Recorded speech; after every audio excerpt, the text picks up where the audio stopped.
Welcome to Booked, Busy, and Pissed Off, the first episode of the new podcast for service-based business owners who are making money but losing their minds. If you're slammed with jobs, buried in messages, chasing employees, and still wondering where the profit went, you're in the right place. I'm Jonathan Munson. This is Brandon Belinsky, and we're here to say what nobody in the service industry is going to say out loud except for us. No fluff, no fake hustle, no sugarcoating bad systems. Every week, we break down real marketing, real leadership, real systems, and the hard truths that might piss you off, but will make you money. Because being booked and busy means absolutely nothing if you're stressed and stuck. Let's turn chaos into cash flow. Let's get into it. What's up, Brandon? You ready to do this? Absolutely. I'm so excited to be here and talking about business today. We're going to piss people off. It's Oh, guaranteed. absolutely. Even if you just look at one of the industries I'm in the detail industry, the podcast that was most recently released by the IDA, if you look at the comments on that, there's some people that already don't like me from one of my pages. But it's just the reality of it. So, what I want to talk about today, and the theme of this first podcast is going to be super controversial. How do you deal with or protect your team from asshole customers? Because they exist. So let's start with you, Brandon. If we were to look at your sales systems, the business that you have or businesses that you have, because you do photography and you have your detail shop, right? Yes, sir. So detail, PPF, tint, photography, any other businesses that are lined up that I don't know about? That is it. No secret OnlyFans? No. I told you we're going to get Maybe spicy. we'll release that later. Okay, cool. Because there's definitely a way to vet people with that too, I would imagine. But in your business, if you were dealing with somebody, are there in the sales process or in the way they fill out a lead or the way they travel through a landing page, is there a way for you to identify, is this the right person for us, or is this just a person that I really don't want to deal with? Absolutely. I mean, a lot of it comes from tonality, just in the original conversation, just trying to get a feel for that client, kind of seeing what they're essentially looking for, and yeah, I mean, if they have some red flags that are kind of making me say, hey, is this the right client to be working with? That's absolutely a time to kind of cut things short and just send them along their way. Well, you mentioned tonality. So the first thing I'm going to do in a lot of this stuff is I'm going to go right to what the haters on the internet are going to say. So you're telling me if somebody's tone deaf, you won't do business with them? It's a good question. It really just, yeah, it comes down to, I mean, if I'm not, I have a gut feeling, and if I'm not getting a good gut feeling from that first couple interactions, whether it's via text message, over the phone, or in person, it's definitely time to kind of send them along their way. We're not here to kind of serve everybody. We're here to serve the people that are actually interested in the services. You answered that so professional. I'm going to go unprofessional with that. I'm going to say that the people on the internet that comment dumb shit, yes, there is an outlier to absolutely every rule. Every rule that exists and everything that I teach and everything we teach in business, there's some outlier. And the beauty of an outlier, for those of you that are listening and like, I don't know what an outlier is something when I give you a rule, there's an exception to the rule all the time. That exception to his rule that he just gave us is somebody who's tone deaf. So some idiot on the internet will bring that up. There is an entire niche market for people that are tone deaf, for people that can't speak, for people who are mute, for people that sign.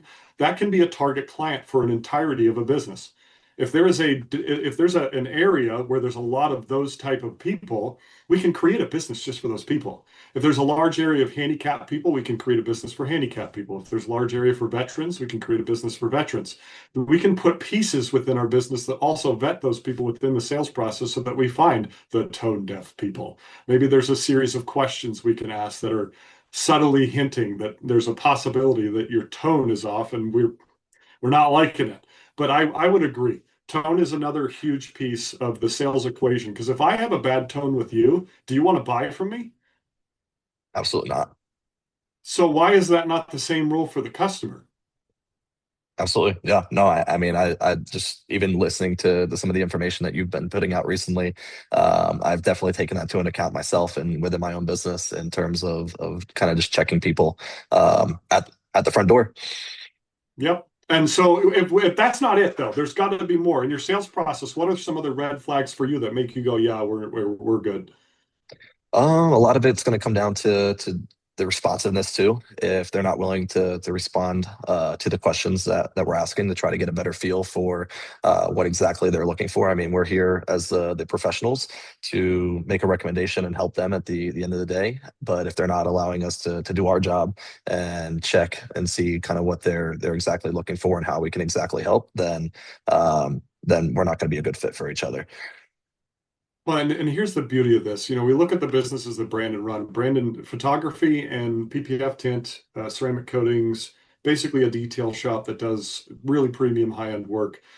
That can relate to other things because we look at that the behavior of looking at a service provider as somebody that I'm just pawning this off on you. I could do it myself because it's not a hard job. What you do isn't that difficult. I mean, there's people like that, and when you do business with that person, you find out really quick you pick the wrong person about halfway into the bid, and you're like, oh God, I don't even want to work for this person.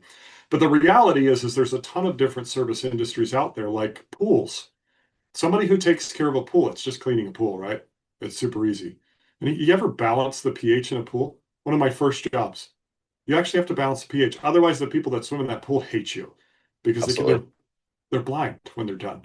When you balance the algae in a pool, when you balance what's going on in the environment of the pool, around the pool, the pump of the pool, the way the pool works, that person has an expertise and we need to respect that. And if there's a vibe that I'm just the pool guy, and pool people, here's some spicy information. Pool people are one of the most sexually harassed people on the planet because the pool guy syndrome. We're back at OnlyFans. Oops. But you look at different service-based industries and you look at simple services like handyman things, and the people look at us like, there's nothing special or professional about us. And this is part of what really pushes the concept and idea of creating an experience within your business. It's not just detailing, Brandon. What do you offer? Tell me what is it to get a superior experience? Because that's the name of the company, is it not? Supreme Detailers, and Supreme. So what's yes, sir. the The su- supreme the experience? Supreme experience definitely encompasses definitely customer service. That's always the number one goal. Making sure everybody that walks through our door is going to be educated on the services that we offer, as well as giving them proper recommendations based off of their daily driving habits, how long they're going to be keeping their vehicle. So education and that customer service is super important to us. And then along the way, obviously providing client updates, especially when we're taking a vehicle for our 3, 4, 5 days to do a full vehicle paint protection film, ceramic coating, window tint, the whole 9 yards essentially. That is super important. You don't want a customer kind of sitting at home twiddling their thumbs like, oh, I wonder how my car is over at Supreme, you know? So providing that customer service and that communication throughout that process is super important for us. And then at the end of the day, as we deliver the vehicle, that kind of thing, the making sure that client is completely satisfied, making sure that we're again going over the do's and don'ts, proper wash processes, that kind of thing, so that way they're not going to have that buyer's regret is super important for us. There's a lot of companies that unfortunately just go ahead and do the service and collect their money at the end of the day, and then they discontinue all ties. That's not how we operate here, and we want to be your long-term friend here. You just unpacked so much. Like, I mean, that was what, 10 sentences of something I could talk about for the next 5 hours. You Absolutely. mentioned buyer regrets. You mentioned communication. You mentioned old-fashioned customer service or customer service. These things, if you could master just those three subjects, you'll be a millionaire easily. You'll be able to scale a service-based business. So out of curiosity, what are you doing per month on average? Average right now, we're doing anywhere from 45 to 55 a month. So $55,000 a month. How long has that shop been open? January was actually 2 years for us. So 2 years already producing 50 plus $1,000 a month. There are detailers that I know and people in service-based businesses that are owner operator that still have not broken the six-figure mark that have been doing it for 10 years. All he mastered, listen, communication, follow-up, communication, follow-up, communication, follow-up, expectation setting, which comes from communication and follow-up. That's literally all that was mastered in there. And then what that does is when we educate the client at the end of a service, in any service, I'm going to have somebody, you're going to love this. I'm going to have somebody come in and do a paint or not a paint correction, but a log cabin correction on my log cabin. It starts out, and this bid was $60,000, bro. Like, not cheap. It starts out with a walnut blast. Why walnuts? It's like a sandblast, but with walnuts because the walnuts are softer and they don't remove too much material. It makes an absolute mess. You have to cover everything in your house because it ends up covered in dust. But I was educated on this whole process. And then they go through a three-step sanding process and then they seal the home. Like, I understand, like, I can relate to that because I did that on cars. People do it on sheetrock, people do it on concrete. Like, that's a legitimate thing. I understand why it's $60,000 and I want nothing to do with it because it's going to make a huge mess and it's a lot of work. It takes 5 weeks to do. I'm good. But at the end of that, what happens if I never take care of that? And I get 2 years out and that house looks like absolute dog shit. Whose fault is it? Absolutely yours for or theirs. Yeah, for obviously making sure that that expectation was not set properly. And you stumbled a little bit because it's a little bit of both. It's my fault because I didn't care for it. It's my home. I invested the 60 grand. I should have asked the questions. But the reality is I'm a busy guy, and the target client that can drop $60,000 on their home is usually a business owner, usually a CEO, usually somebody that's pretty busy. I could give a shit less about learning how to take care of my log cabin. I love my log cabin and I love my 5 acres, but why? I have too much to do. Educate me, pitch me maintenance. I'll have you come out every 6 months and take care of that $60,000 transaction. It's not even taking care of my home at this point. It's just so I don't flush the toilet with that 60K. Absolutely. That's maintenance. So I would challenge every service-based business owner listening to this podcast. Are you offering maintenance services? Are you offering the ability to come back on a regular basis? Brandon, when you do a PPF job, the biggest job, you do a full body, do you offer maintenance services with those clients? We do, and that's something that we recommend on a either a biannual or annual basis. Again, to double check our work and make sure that everything is going smoothly, and then obviously that client is following those expectations as well.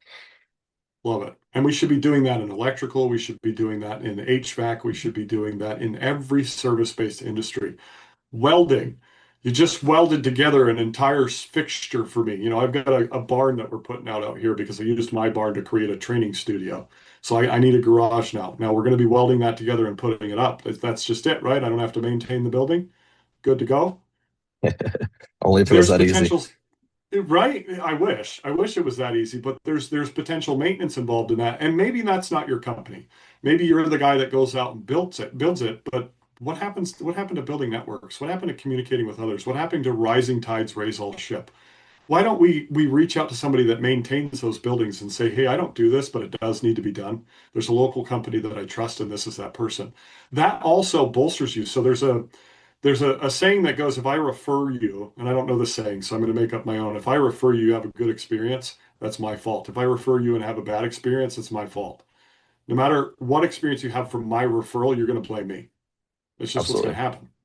So why not find the right people to refer because it positions you as an expert in the industry? What if I don't do PPF, tint, all the extra services that we do within detailing? I just do detailing, but every time I recommend somebody, it's a knock it out of the park. It's just the best experience you ever had. Do I not position myself as an expert? Yeah, no, 100%. I mean, yeah, educating those clients to make sure that you can portray yourself as an expert is also super important when it comes back to like the sales process too.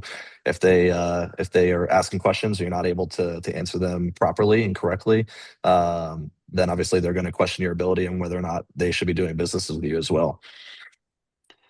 Now, I want to trail this off into something more entertaining here, and I want to tell a story real quick because we talked about the structures of things, the sales, and vetting people when they come in. We can do that in the sales process so much. When you have an operation that's on location where people just get to walk into that operation, you're going to end up with people that walk into the operation that should never be there. They're just people you don't want to do business with. And I worked in Parkland, Washington. For those of you that don't know where Parkland, Washington is, if you don't have financing in a store, you won't win. It's impossible because nobody around that area has any money. It's low income housing, it's bottom of the barrel, it's make sure you're carrying when you're walking around because you're probably going to get jumped if you're in a dark alley. It's just not a nice area to be in. And I thrived. We made that business succeed. This guy walks in, and this is going to get a little dicey. We had a pamphlet. It was called, I believe, it was America's Best Oil Change Package or whatever. But it came with like 5 oil changes. You got discounts on services, which is a great thing for those of you that are service-based business that are trying to a location that just opened up a location. You go door to door and you sell these things for 99 bucks. And they get several services. So they come into the business. What it does is when you first open the doors, your parking lot's full. And if your parking lot's full at a new restaurant, new business, or new location, what do people do when they drive by? What's that? Oh, we better stop there. So they stop by because they're curious because the parking lot's full. They just opened. Look how busy they are. I wonder what's going on. That happens to restaurants all the time. And then when they produce terrible food, they die off in 90 days. Watch Bar Rescue with John Taffer. You'll see that stuff happen over and over and over again. So this guy walks in and he's looking at this pamphlet. He had heard about it, and we showed it to him. You have to buy it. It's $99. I can't just give it to you. It's not a pamphlet that has information. It's a purchasable coupon essentially. So he looks at it and he's folding through it. And we had a, pleasant conversation. There was nothing wrong with the way that we were talking to each other, but he was unsure. And there's nothing more annoying than somebody unsure about the cheapest thing that you sell. Not my target client. If you don't know what to do with $99 that produces over $600 worth of service, please don't shop with me. You're a moron, and I don't want to do business with you. If you struggle to spend 99 bucks to get $600 in service, I don't have enough time for the conversation that we need to have to explain to you what's broken on your car. And we knew that because it was a repair shop. We knew that's what it was going to turn into. So he looks at the pamphlet. He asks me some questions. Says he needs to ask his wife, which is the common thing that people say when they're too afraid to say they don't want to buy something. He says, "Let me take this home and show it to her." I wasn't the one helping. It was my assistant at the time. Wes was his name. I absolutely love that guy. Shout out to Wes if he sees this. Weston Eaton. He's the master tech and a half. He's absolutely genius with working on cars. And he's talking to this guy, and the guy says, "Well, I'll take this home. I'll show it to my wife." And Wes goes, you can't take that home. That's the actual item." And the guy goes, "Well, no, this is a pamphlet." And Wes goes, "I work here. That's the item that we sell. Like you literally bring that in and we punch holes in it every time you use these services so you don't overuse the services. So if I just hand it to you and you leave, you now have the item for free." And the guy goes, "No, you got this all wrong. This is a pamphlet. This is an educational pamphlet. This isn't the item you sell." And Wes pauses and he just turns his chair and looks at me. And I was like, "Sir, that's the item we sell. Like, you can't walk out with it. If you walk out with it, you're stealing, and then you're not welcome back. Like, we'll literally take a picture of you as you leave and put you on the wall of shame. Like, you don't want to walk out with it." And he goes, "You're completely wrong. This is not an item that you sell. This is a pamphlet. I'm just going to take." He starts to get like frustrated with us. So Wes says, "Respectfully, sir, I don't think this is going to be a good fit. Like, we're not getting along with each other, and this is our first interaction. I don't think we want to do business with you anyway. So there's no reason for you to take that home and explain it to your wife because we're not going to let you back into the building." And I said, I concur. I don't think we want to do business with each other."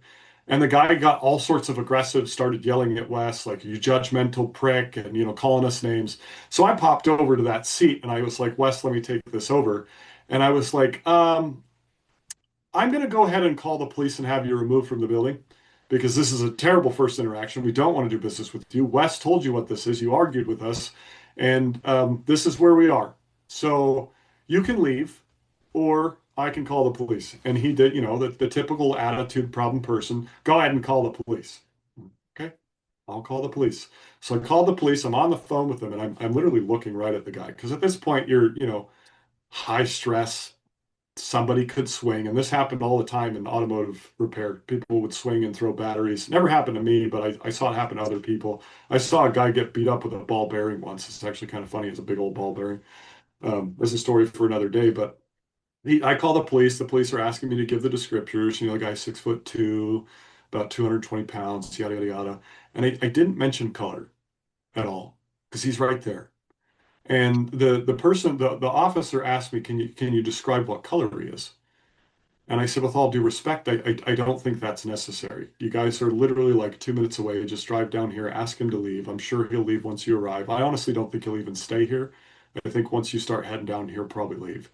And she said, "Well, I need you to tell me what color he is." And I was like, "I really don't want to do this. He's standing right in front of me." And she's like, "It's not that big of a deal." I said, "To you, but this guy's pissed off." And I look across the counter because I wanted to make sure I was protected. And I said, "He's brown." And he looked at me and he said, "I'm not brown." And he just went off. absolutely lost it, started trying to come over the counter, and I'm like, I'm not dealing with this, man. I'm like, please just back up from the counter. There's two of us, there's one of you. You don't want to do this. This is stupid. And then the officer's like, I'm sending an officer right now, and you could hear it. And the guy got off the counter, ran out of the store, and left. In that scenario, how do we protect our team? That's a very good question. Definitely a situation that I personally have not encountered before. So, in the moment, obviously, as the owner, that's definitely somewhere where I feel like I would personally be stepping in. Obviously, not trying to be combative, but stepping and taking that first hit, whatever may be coming that way, and protecting my employee. I love that answer because that's, as an owner operator or as the manager, as the person in leadership, this is where we get paid the big bucks. The reason why we make more than technicians, when technicians, honestly, the skill level of a master tech compared to the person selling something at a counter is far superior. They're more vital to the operation. A master tech nowadays is so important for diagnosing cars. You can't produce diagnostic without them. It's literally impossible. And for a lot of the cars nowadays, you can't repair them. Even brake jobs are come with sensors and things. There's brake jobs for Volvos that the brakes actually compress when you turn the car on and put the key in the on position, and it's crushed people's fingers. So it's vital to have somebody that intelligent in your shop. So I get paid the premium because the master tech doesn't have to deal with this. Now, don't get me wrong, I've had times where my whole crew has come up behind me and they're all carrying wrenches and I didn't know it. And the person walked away and I thought I was tough, and then I turned around and was like, oh, thanks guys. Really appreciate that. But this is where you stand out as an owner. When somebody's going after your team, you've got to be the person that steps in there, even if it's just them mouthing off to them, calling them names. I do this kind of stuff all the time. I'll tell you one more story that happened. I was working at Firestone. This is a Firestone in downtown Renton before it went out of business, which it did shortly after I left. Those are stories for another day. Almost every place I've ever left went out of business, including bigger operations like Jiffy Lube, Firestone, Meineke. I'm at the store, and this guy is a lifetime brake job. He just had his brakes done 6 months ago. It's literally free. There's no cost to this at all. And he comes in, there's a language barrier, and I was just explaining to him, hey, the caliper seized up, so we need to replace the calipers. They were just done 6 months ago, so this job is going to be for free. I'm just going to replace all the parts, but I need the car till tomorrow because it's a decent amount of work. And it was like 4 o'clock at night. We closed at 6 or 7. I can't remember. He didn't get past caliper and just lost it, just started freaking out on me, and he stormed out. I was like, okay, that's kind of weird. So I tried calling. He answered the phone and he just, you're a piece of shit. You're an asshole. I can't believe you're trying to rip me off. I just paid for this, but I'm not gonna mock the accent, but it was hard to understand him, even though he was insulting me. I knew the vibe because of what was going on, but I was trying to do something for free. So I said, honestly, sir, I'm not going to continue to listen to you berate me when I'm trying to give you something for free. So I'm just going to hang up the phone. And I hung up on him. He came in with his daughter. And at the counter, he started at me again. And he's doing this across the counter with his finger, just right in my face. And I know you know some of my history, but I was jumped when I was 15. I got 3 titanium plates and 16 screws in my face. You don't point at my face like that. You don't get in my face. You don't get close. Like, I will wreck you on a level that you will not enjoy because I have trained in martial arts for years and I'm a big boy. And I don't put up with that kind of stuff. So I said, honestly, sir, to be completely respectful to you, I would appreciate that you stop swinging your hand at my face. It's going to end very poorly for you. I have a counter in between us, but if that counter ends up no longer in between us, I will have to do what I have to do. And he started over the counter to get closer to me. I took 2 steps back so that I was far enough away. The counter was still protecting me. His daughter was next to him going, Father, Father, stop, stop, Father. So I called the police. I ended up getting the sergeant on duty. He rolls up because he heard the story of what was going on. He rolls up sideways with his patrol car so that the camera was pointing to us so he could see what was going on. He walks in and I explained to the person on the phone that like I just need somebody that can, mediate. He obviously doesn't understand that I'm trying to give him a free job and he's just losing his mind. And that's why I haven't kicked his ass yet, because it's just a misunderstanding. This officer comes in, and I'm not even joking you. I wish we had camera phones back in this day. This guy looks over at the officer, and the officer says, I'm just trying to mediate. It looks like we've got a miscommunication. And the guy takes both of his fingers, puts them in his ears, and starts going, la, la, la, la, la, I'm not listening to you. I'm not listening to you, and spinning around in a circle. I'm like, hang on a second. I kicked on Siri. Go away, Siri. I'm like, what just happened? And the officer looks at me, looks at him. He's like kind of freaked out. He unbuttons his sidearm and he says, "Sir, I need for you to calm down." And I was like, I don't know that sidearm's the right choice. Maybe taser? And he pulls out his taser and is about to tase this motherfucker for a free service, a free brake job. I step back. I'm just kind of watching. The guy storms out of the business. The officer talks to me for a bit. He's like, "Hey, if he comes back, just give me a call back. We'll try to mediate. Like, what's going on?" I told him it's just a free job. He just misunderstands what's going on. He thinks I'm trying to charge him again for a brake job, but it's literally free. I just need the car till tomorrow. That's all I need. I need him to say, "Yes, you can keep the car." So he leaves. The daughter goes with him. But when he leaves, the officer had already left. He grabs his daughter by the arm and just yanks her out of the store. And that's when I was like, I'm done with this. I stepped out of the store and I said, "Are you okay?" And she was like, I'm okay." I said, "I don't want you getting in that car. If you could step into the lobby with me." She stepped into the lobby with me and he went to get out of his car. And I said, "Don't you walk around that fucking car. I will end you right here, right now." He got in his car and he drove away. It was the daughter's car because obviously we still had his car in the shop. I walk in and I was like, "Are you safe? Like, are you okay?" And she said, "Yeah, he does this all the time. He doesn't abuse me. He's just a little aggressive. He moves his arms violently, yada, yada, yada." I said, "Well, I'm just trying to do a free brake job on this guy's car, and all as I saw was him assault you. So I need you to hang out here with me if you're okay with that, because I want him gone, and then you can leave separately. And then what happens past that, I don't need to know, but I'm not going to allow this to happen." That's what I believe is the difference between a true leader and somebody that will cower and run into the back, or somebody that will just not deal with it. I think what you said is the exact truth. The leader needs to step into the line of fire and needs to say, "You know what? I will take a bullet for you, team. I will deal with this." And I realize these are dramatic scenarios, right? But we're talking about the combative customer. We're talking about the person that argues about any service. Brandon, has there ever been somebody that comes through your business that just wanted to argue about everything?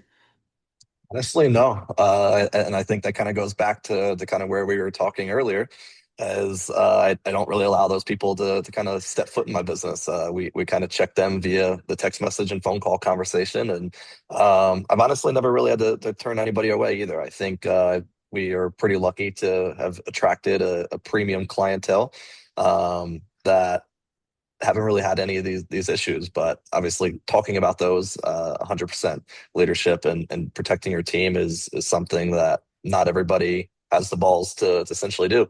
But it's definitely something if you want to be a successful business owner and have a team that kind of grows with your business, it's definitely important to kind of show that leadership and that you're there to protect them as well. And you bring up every time he speaks, like again, I could talk for 3 or 4 hours just off of a few sentences that you mentioned, because you talk about creating the appearance of something or an entity that caters to a higher level of person. So would you say, I mean, factually, you haven't had those experiences yet with shitty people because the appearance of your business seems to be high class? Correct.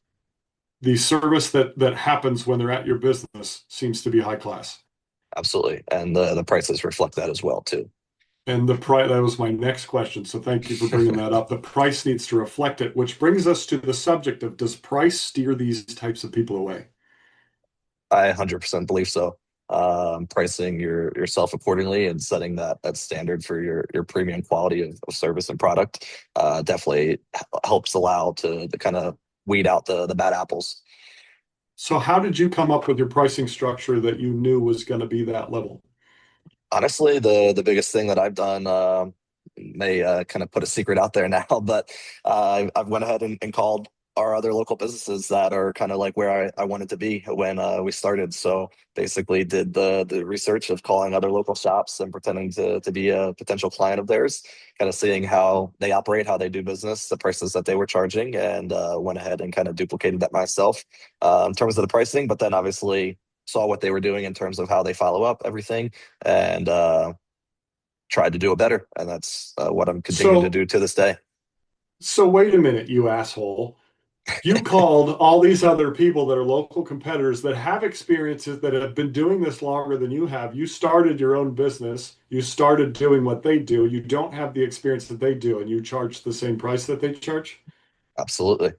It's all about that I that setting that standard. I mean, I obviously don't do a lot of our paint protection film with window tint installs, but I hired the team that has that knowledge and that experience that these techs at these other shops do have, so I can replicate that on the front end of providing that quality of service, but then on the back end also providing the quality service in terms of the communication, the follow up, and that just making sure that that client has the best experience ever. We're about to crack some egos right now. Brandon, you did the right thing. The right thing is to price yourself for the market that you're targeting. It is not to price yourself to make yourself profitable based off of your current experience. So many people make that mistake. You're pricing yourself to avoid heartache, to avoid assholes, to avoid the wrong people in your business. Why would you price yourself at a level that when you gain the experience, you get to 1 years and 2 years, you price the people that you originally did business with completely out of your market? Why would you do that? That's stupid. You did the right thing by pricing yourself at the level that you want to stick around at. It's a thing that makes sense. And so many people get all ego. Oh, you don't even have that experience. I've been I've been constructing houses for 30 years. You just started your house construction business and you're charging $1,000 more per hour than I do. Okay, so you're a bad business owner. I mean, legitimately, I did my research. I called around and I said to attract the type of client, I need to be at this price point, and that's what I charged. Now, in those first months of business, did you have any mistakes that you made? Oh, 100%. There are multiple mistakes. I mean, mistakes unfortunately still happen to this day, but every mistake is treated as a learning experience. You kind of see has gone wrong, whether it was something my fault, one of my team members' fault, and then obviously come together as a team to figure out what happened and how we can not allow that to happen again in the future. But what about the customer? The customer ends up happy too somehow. How does that happen? Absolutely. I mean, obviously, we have a 5-star rating on Google, and every client that walks through these doors end up leaving happy. Obviously, that end result of their complete happiness is not there every single time. Obviously, there's some times where we're installing some window tint, and unfortunately, there's some debris or bubbles, unfortunately, that don't go away. But the next step after that, obviously, is again comes back to that educating the client that sometimes some of those services require some curing time, and then obviously at that end of that curing time, if that quality is not there that we originally discussed and what I originally sold you on, obviously we're here to make that right and we're going to correct that. And I'm going somewhere with this. We're in a court case right now. I'm trailing you through to where I'm heading. So in that scenario, we're talking about relationship building now, which is what service is. Service isn't I'm the best at creating this. I'm not the best house builder. I'm not the best electrician. I don't know what special drool cup you need to wear around all times with a matching helmet that makes you feel like you're the highest level of electrician in the world. Like, sure, I'm sure there's a best electrician out there. I'm sure there's a best paint correction specialist. Whatever. To be the Michael Jordan, you have to sacrifice so much. And what do you get out of it other than to be the one best? And there's only going to be one of those. So if we as business owners decide I'm going to be the best, you're literally more likely to fail. And we're already so likely to fail. But if you look at the service and that you're building relationships, and relationships have hiccups. And if we know how to navigate those hiccups, that's how we create returning business. Because the person has a hiccup and goes, you know what, when I had this hiccup, they did it again for free. They did it actually 3 more times for free until they got it right. Is that more impressive, or are you more likely, if you were to inquire about a service, let's say you were inquiring with me about coaching, you wanted to have me come out and audit your business, and you called 5 different people that audit their business, and one of the guys was like, "I'm the absolute best. I never mess up. I've never made a mistake. I've never had any problems with any of my clients. I am literally the best option for you. I've worked with all those businesses before. I can make you profitable." Or you go to another guy and go, I know what I do. I've been doing this for 25 years, but I'm only as good as my last job. And sometimes I have off days. But in that scenario, you're protected by a promise to care. There's a little Firestone tidbit. Firestone has a motto, the promise to care. And that promise to care is if you're not satisfied with the service, I'll go the extra mile. I'll give you another day of the audit. I'll go through what it is that you think I missed. I'll go through what it is that you think maybe you need to work on. Maybe what I pointed out was not what you were expecting me to point out. Maybe there's some other things. But my promise is to work with you and collab on this. Are you more likely to hire that person or the person that's the best? No, yeah. I mean, the cocky attitude would definitely be a red flag for me with the first option. So 100% going to go with that person that has that more honest approach that is going to be willing to work with me to obviously make sure that both of us are satisfied on both ends. And I'm curious what your opinion on this is. We see this so much in trades. You know, you look at electricians. Electricians go at drywall people all the time. Drywall people go at framers all the time, et cetera, et cetera, et cetera. And we look at the trades and how, you know, egotistical they are that they're the best at what they do. Do you think that that's just how they speak to colleagues, or do you really think that bleeds into their sales process? It's a good question. I believe that might bleed into their sales process as well. I mean, that attitude is hard to shake. I mean, if that's your attitude towards life and towards your business, I feel like that is something that is definitely going to something that may rub off on your potential clients and your leads as well. So wait, the haters on the internet that have nothing but extra time because they've allowed their attitude towards me to bleed into their sales process and it's actually hurting their sales is what we probably just uncovered. Potentially. I mean, everything you do, everything. If you're online and you're commenting negative stuff, like I don't have time for you. I can't coach you if that's the type of person you are. And I don't care if you're right or not. Go try to find a negative comment from me on somebody else's post. The time that you spend to make a negative comment on somebody else's post is time that you could spend on your own business and making it better. Always, 100% of the time. But this kind of attitude and ego because you're the best framer, you're the best detailer, you're the best paint correction specialist, you're the best painter. Painters do it too. It's very well known that painters have this ego that they're creating perfect paint, which by the way, doesn't exist. There's no such thing as perfect anything in this life. There's nothing perfect. You can do a perfect paint job, I'll find base coat texture, solvent pop, fish eyes, debris in the paint. Like you look at a PPF job. You ever have a PPF job that you did a full body PPF and there's no debris anywhere, no bubbles anywhere, never, nothing. It's impossible. I mean, again, we're doing it and setting the standard with our clients, but yeah, I mean, a perfect PPF job is not going to be a thing, even after having a quality installer that's been doing this for years on end. But it all goes again back to setting that expectation with the client as well. That makes me want to stray to another part of this. So if somebody came in and was like, I'm looking for the person that can install paint protection film, absolutely perfect. I want no flaws at all. What are you doing with that person? And it's basically going to give them a reality check that perfection is not a thing. I mean, paint protection film is some. This is something that I say all the time is it's not paint perfection film. It's paint protection film. It's there to I protect love your that. paint. I've heard that from other people, so I don't know who originally came up with that, but credit is due. But essentially, again, educating that client that we're going to take the necessary steps to try to get this as clean as possible. Obviously, having a clean room, plotting, making sure that we're taking those steps to prep the vehicle properly as well is super important. So even though that we do all those appropriate steps, there is always a chance for a minor little mistake or a minor little piece of debris here. So it really comes down to setting those expectations with that client as well. Do you mind if I put you on the hot seat? Sure, go for it. I have questions about your company and your business. And for Huh? those of you that are watching this podcast for the first time, for every guest that comes on here, I'm going to have a hot seat. I may surprise it on you wherever it is. It may be about your sales process, maybe about your marketing, maybe about your numbers, maybe about things that we talked about. But I'm going to put you on the hot seat to figure things out and to show people and demonstrate how important this stuff is. Why are people shopping with you, Brandon? Why are they picking you for premium service?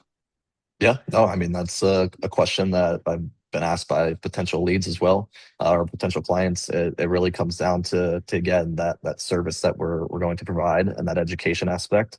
I try to educate every potential person that walks through our doors or comes through over the phone, that kind of thing, to the best of my ability. And then obviously with that, building that friendship with that client. We're not here again just to service your vehicle and help protect your vehicle. We're here to be your long-term friend and help maintain your vehicle over the years. And whenever you have a question, we're here as a resource as well. No, that was really cool. Like if we turn the lights off around the room, I could see that your phone was open and that you're reading your textbook response. Hands are here. Now let's look at this from the standpoint of how did you uncover that data? How often are you calling those customers after their service is done? It's something that I would honestly need to do more of. That's something that is definitely a downfall. I don't do it as often as I would like, but within the first 2 weeks, we have some automation set up in the business that sends some information as well as a quick follow up. So, and then obviously a lot of that is done through email. If that's not answered, then obviously it's time to kind of take it to the next level and giving them a call, just making sure that everything is going as it should, making sure that they're still happy with everything that we did. But honestly, that is something that I do lack on sometimes, and kind of forget to call every client. So that is definitely, I mean, something that I'm completely going to put out there that I need to do better at. Well, and let's get further in the hot seat. And then now hang in there for those of you that are watching the podcast. I'm going to give them a hard time, but there's a reason for this at the other end of it. So we just uncovered that you're not calling these customers. These customers are spending upwards of three, four, five, six, $7,000 for sometimes full body PPF. You don't respect them enough to give them a phone call and say, "Hey, thanks for supporting my business." You're partially an asshole.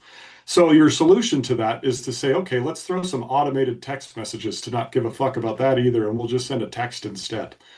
So why is an automated text message going to solve that problem instead of an actual human touch? We talked about old-fashioned customer service. I thought that's what separated you. Explain to me that disconnect. Why is an automated text message the solution? Yeah, no, it's definitely a disconnect. It's something that obviously helps save time, but obviously that is a huge disconnect, and obviously not being able to build that relationship and establish and continue that relationship that is able to be built over the phone or in person. One thing that we do offer with our paint protection film jobs, obviously, again, like you said, people are spending three, four, five, $6,000 plus on a full vehicle or a track package, that kind of thing. So one thing that with those clients, we do ask them to come back in 2 weeks. So that is our touching point. So even though I'm not necessarily doing the phone call aspect and following up, we're seeing a lot of these people come back for that 2 week checkup appointment. Again, the check over the work, make sure that there's nothing that is of a concern to us, and then obviously a concern to them as a client. So while it may not be happening over the phone, it is something that. And not everybody comes back for that 2 week checkup appointment. It's something that we try to get scheduled at the time of the first pickup.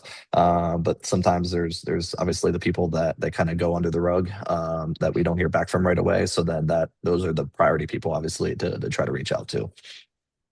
I have a further question, Okay. possibly deeper into the hot seat here. So when we bring the customer back for that 2 week check-in, we're doing that wash, we're teaching them about maintenance or teaching about the service that we provided for them. Are we asking for the review at that point? That is honestly another downfall of mine. That's something that we try to ask at that first appointment, but it definitely is something that is not asked even at that second appointment sometimes. So that is definitely, I mean, you're pointing out a flaw in my business that is definitely something that I need to do better at. And trying to collect that review at that second touching point, essentially, of seeing them in person if it wasn't done immediately after the install. And again, I told you I'm going to come full circle with this. Brandon, we've been working together for years. I appreciate you allowing me to do that.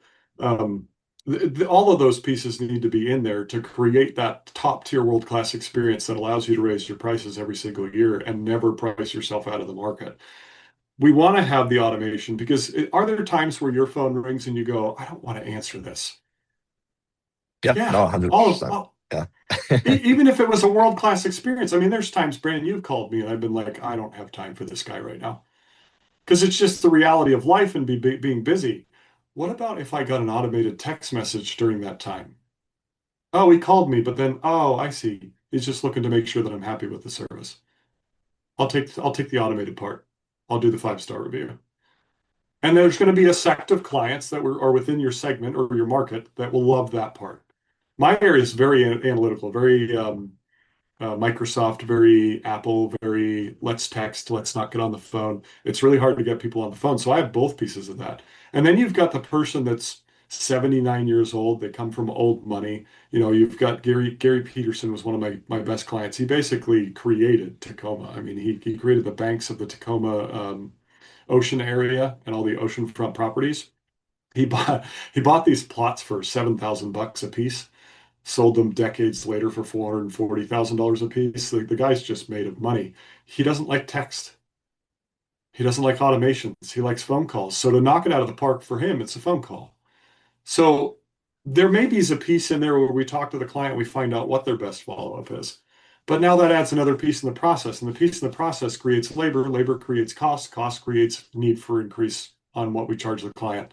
So it's hard to look at this stuff and select all the pieces that we're going to put in place. You've done nothing wrong. In 2 years, you're doing awesome, man. You're doing $55,000 a month. You're stopping some of the people out there that have been trying for 10 years. And to say that your operation is faulty because of a couple missed pieces is, man, there's just some things we could probably fine tune and bring in even more revenue. But then looking at this, you look at my business. We have a phone call that's supposed to happen 2 to 3 days after service to make sure that they're happy. Phone call or text message. And then we've got the automations that go out for the 5-star reviews, the Google, like give us feedback. If don't go to Google and give me a 1-star review, like call me first, let's talk. I can fix this for you, that kind of stuff. And then we do the follow-up washes as well. I actually give washes every 3 months with our ceramic coatings in our detail business, but I also give follow-ups for my coaching clients to make sure that they understood things, that they're happy. I also have files that I document, so everything's recorded. So I bring more value to the table with every business that I put out there. But in the instance of them coming back and me talking to them and saying, hey, while you're here, I'm going to go take care of your car. Here's a link. You want to go ahead and throw us a 5-star review? Wouldn't, oh, that's the only reason why you're doing the follow-up wash. No, that's me being a business owner. That's me Absolutely. going, put your money where your mouth is. You said this was excellent. Because here's the problem: customers are passive aggressive. There are people in this world that will tell you to your face that they loved it. They'll take advantage of your service. They'll leave and they'll give you a 1-star review when they get home. Give it to me right here and now. I had a guy walk out of my store, park in his car, and give me a 1-star review in the parking lot. I literally walked out to talk to him because I saw it happen. He said I broke his keychain. I broke the key off in his ignition and broke his hood pop. He had a 1988, I believe it was Toyota Land Cruiser in baby blue. I had a blast working on it, but I warned him before I did. I said, this paint is really thick. We're probably going to see some fogging. We're going to see a little bit of the primer come through in some spots, but I'm going to make it super shiny. I'm going to save you from having to do a paint job for the next like 2 to 3 years, but you're still going to need a paint job. I have it all documented in text. He claims that I broke all this stuff. I burnt through his paint, didn't warn him about it. This big scathing review. And I walked out to talk to him. Be like, hey, I'll just give you your money back. Like, we don't, it's $700, bro. $700 isn't going to make or break my life. And he drives off. Won't even talk to me. No human connection. Had the SOP in my business to ask for the review right then and there, I'd have seen the behavior. When I said, can you go ahead and drop us a 5-star review? So it looks like you really love the service. Let's go ahead and get that taken care of. He would have visibly changed. And that brings me to some of my next stuff is when we look at each one of these pieces and these systems, we have to be constantly adapting to the way people are. Everybody's a different person. Brandon, you act different than I do. I'm a little more abrasive, but I'm also when you're and I think you know this from working with me is I'm a little quiet when we're behind closed doors. I'm not quite what you see out in public because this is all of us have two personalities. One personality is the one that protects us when we're out in public, and the other personality is our real personality when we're home and comfortable. And my protection personality is the guy that was nearly killed 3 times. So he's a little bit more aggressive. So when dealing with that person, you may get a different person than the person at home. So we have to pay attention to human behavior and we have to call it out. There's nothing wrong in a relationship. Brandon, if I was mad at you, I'd say, Brandon, are you upset with me? Because I'm seeing some behaviors that are making me uncomfortable. And I want to make sure it's not because I did something to you. Why can't I say that to a customer? Why is that so hard to say? Do you ever had an awkward situation where you're like, hang on a minute, let's clarify this. Are you misunderstanding what's going on here? Um, there's been a time or two that it hasn't been to the point of like where we're at that review stage, but at the obviously after every service, we're obviously going over the vehicle with the client, making sure that we address everything that we did, any concerns that we saw while working on their vehicle. So at that point, there has been a few times where the client was misunderstood of what the original service was going to entail. And a lot of that comes with the paint correction process, that they have a couple deeper scratches that aren't going to come out with a paint enhancement polish or a one step. So essentially, kind of again breaking that down and kind of going over essentially and try to obviously refresh their memory as well. Like, hey, we when we talked about this, we were only agreed upon doing a one step that's only going to address about 50% of your minor imperfections of the vehicle's paint. Obviously, that rock chip again we can't polish out. So again, it's just again breaking down everything to I guess on a kindergarten level sometimes. Obviously, we have some very intelligent clientele, and there's nothing to that point. But sometimes they don't know anything when it comes to their vehicle besides obviously how to drive it. So sometimes it just takes that extra step to break down again everything that we're doing and how things officially work when it comes to polishing and paint correcting their paint and protecting their vehicle as well. I love the kindergarten level. My dad told me if you can't explain something as if you're explaining it to a 7-year-old, you don't actually know what you're doing. And that's we have to treat our customers like 7-year-olds because they don't understand. I don't understand plumbing.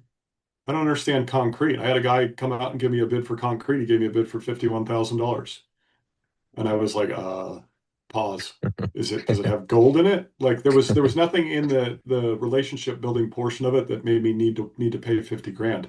I had two other people come out. One of them couldn't speak English to me. Pass. I need to be able to communicate with you when you're doing a project at my house. Didn't even bring somebody that could speak English to me. He just took down some notes, left, and gave me an estimate later on. Like I'm good. Then the middle guy that was like 3,000 more than the cheapest guy, when he came out, he built a rapport with me.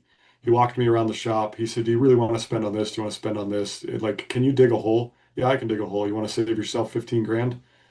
Why don't you flatten this out for me? You use this thing to do that." And I used Andrew's father. We did that. So we saved ourselves a bunch of money. But the thing that really stuck out to me is we had a car that was, and this guy didn't pay us too. Maybe we talked about that on the next podcast. I gave this guy his money back because he was a prick. Dropped his truck off with no gas in it. Truck didn't run. It was completely beat up. We did a full correction on it. We did a restoration of the paint as best we possibly could because it was in horrible condition. We replaced the windshield for him. I replaced the dash, the door cards, did all of that for free because his grandfather had died. And then he complained about the work. And that truck was sitting outside because we had to push it. And I was like, oh, we got to get this pushed. Let me go grab Andrew. And this concrete guy goes, "You don't need to get Andrew. I'll help you out." Sold. That's my concrete guy because he was able to step out of his comfort zone and help me. He wanted to be a help. And somebody who wants to be a help, it's so important in service that you show that you're an advocate for the person. You might not be the best because that doesn't exist. Best is subjective. But if you're an advocate and you're like, "Hey, I understand this is what you thought, but let's review the conversation that we had. Let's walk through. We talked about different levels of paint correction. You remember that?" I do. And I remember you said one step. I just didn't realize the damage on my car was so bad to need a two-step. And here now I'm having to pay another $800. Well, let's reality check for a second here. I understand that you want to remove all these defects. How are you going to take care of the car after this? "Oh, I'm going to take it through the tunnel wash." I don't want to waste your money. You're truthfully, unless you have me maintain it, those swirls are coming back, those scratches are coming back. For somebody that's doing something to their home, like, should we add Thompson's water seal to your deck? Well, are you going to clean your deck on a regular basis? No, I mean maybe we protect it just to make it last longer, but that honestly the water seal that's not gonna last several years. It's only going to last a little while because you're not taking care of it. We educate them and we're their advocate based off of their wants, needs, and desires, and then we find things that fit in.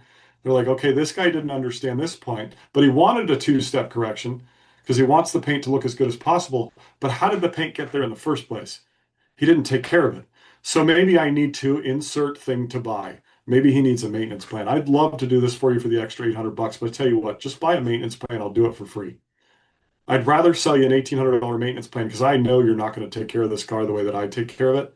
And I'm going to spend your $800, and in 6 months, you're going to hate me because you're going to have swirls and scratches in your car again. And that's that buyer's regret that you talk about. So I think we covered a large variety of the different ways that people can screw us over, but we also screw them over. And it's just people being different people. You have any thoughts that came up while we were talking about this stuff? No, I think it's definitely was a solid conversation. Obviously, being put on the hot seat is a good thing. It definitely makes me realize some flaws in my business, but that's obviously the growing phase as a business owner and as an entrepreneur. You're going to realize you're not doing everything to the best of your ability, even though sometimes you may think you are. So sometimes you just got to take a step back and kind of reevaluate what you're doing and how you could potentially do a little bit better. Yeah. Yeah, and I'm not the best or brightest, but I do offer services. So, in finality, thank you so much for coming to our first podcast episode where we talk about how we protect our teams from assholes. And we do that via systems. Brandon went through the systems that he has in the sales process to listen to tonality, to listen to attitude, to listen to whether they're giving us short answers or long answers. We feel and vet those people, and we go through that process and go, is this the right person for us? And there's also the other side of the spectrum that requires additional labor. So that's a premium model that has premium services and needs to charge more because now we have that vet and process, that person that needs to be within that process. And then you have the lower entry side of things where it's just book online. You're not really going to talk to a human being. We're eliminating that labor to save ourselves some money so that you can get a bid that's cheaper. And that's that lower production level of work or express level of work that exists in every tech industry. If this episode hit home for you, good. That means that you've got work to do. And if you're tired of being booked, busy, and pissed off, and you're ready to actually build systems to scale, real marketing that converts in a business that pays you back, that's exactly what we help you do. Me and Brandon are working together to create a traveling audit style system as well as a coaching system where we can help you stop the grinding and start the building. We'll see you guys next week.